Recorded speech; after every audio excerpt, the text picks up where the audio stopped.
Hey everybody, this is Jasmine. I am coming to you again with another book review from Notch Higher Living YouTube channel. The channel is designed to be a place and a space where healthy relationship skills can be developed, it can be learned, developed, practice, and then ultimately thrive. So the book review that I have today is The Power of the Other. I know book reviews or books are not the only way that we can develop different skills, but this is the way that in the outlet that I utilize and a platform that I use so that I can bring to you and present to you for possible resources for you to grow in your personal and professional life. So we're going to get right into the next corner for The Power of the Other by Dr. Henry Cloud. We've already gone over corner number 1, and that was a disconnected or no connection. If you haven't saw the previous video or saw corner number 1 or watched that, feel free to pop into the description or click the link that says corner number 1.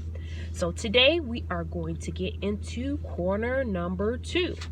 And corner number 2, it is simply called a bad connection. And what we're going to do is really go over the definition from the author. And the whole point is, again, with relating skills, we're all made for connection. But that's one thing that is not an automatic in having a healthy connection. So for the definition, corner number 2, the bad connection is not necessarily a connection with a bad or abusive person, although unfortunately it may be. Instead, it is a connection, preoccupation, or pull toward a person who has the effect of making you feel bad or not good enough in some way, so inferior and perhaps defective. I'm going to read that again. I was a little choppy, but instead, it's a connection, preoccupation, or pull a person has, a pull toward a person who has the effect of making you feel bad or not good enough in some way, inferior or defective perhaps. So that's the definition of corner number 2. As although there is something wrong with you, and somehow this person or persons have come to have the power in your life of making you feel bad. So I want you to stop and think about that. Do you have anybody that you know personally in your life that fits that description? Or do you do that in anyone's life? So we can look at it both ways. I've had to look at it in my life to see, do I have people like that are in my life?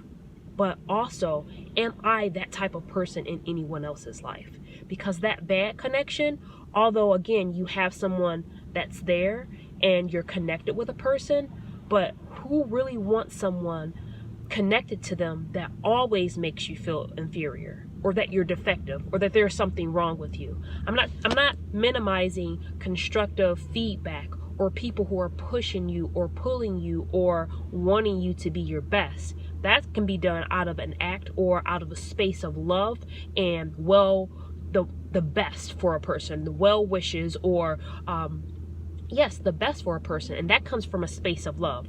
But when somebody ultimately wants you to feel bad, inferior, so that they can be superior, making them feel better and you feeling worse, because that's what gives them some type of form of superiority, that's not a good connection. And what the author calls it, that's a bad connection actually.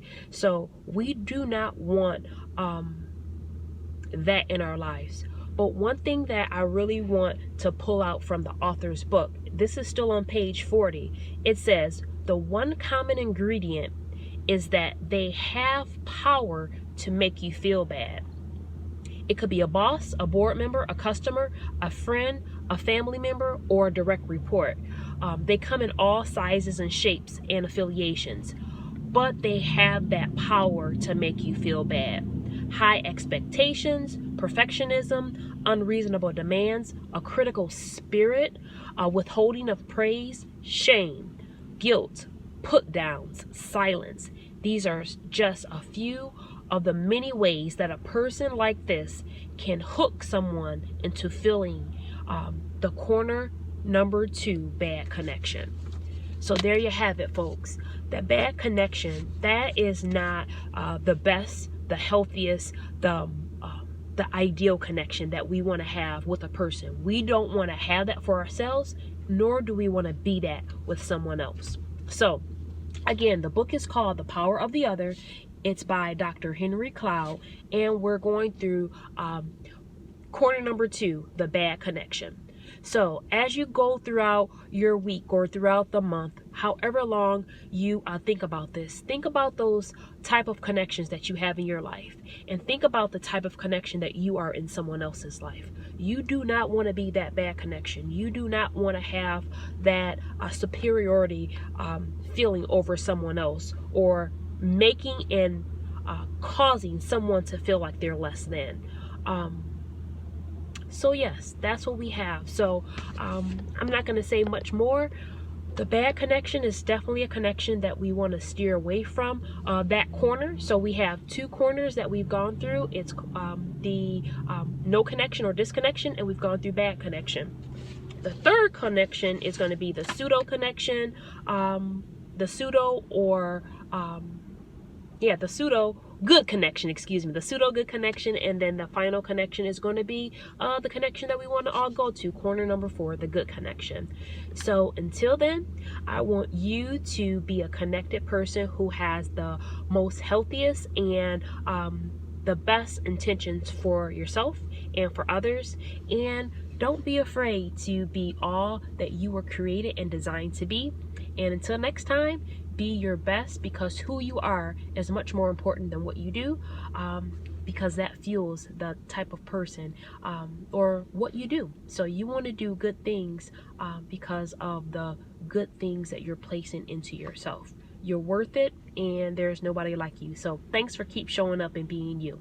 Until next time, have a great one. Bye-bye.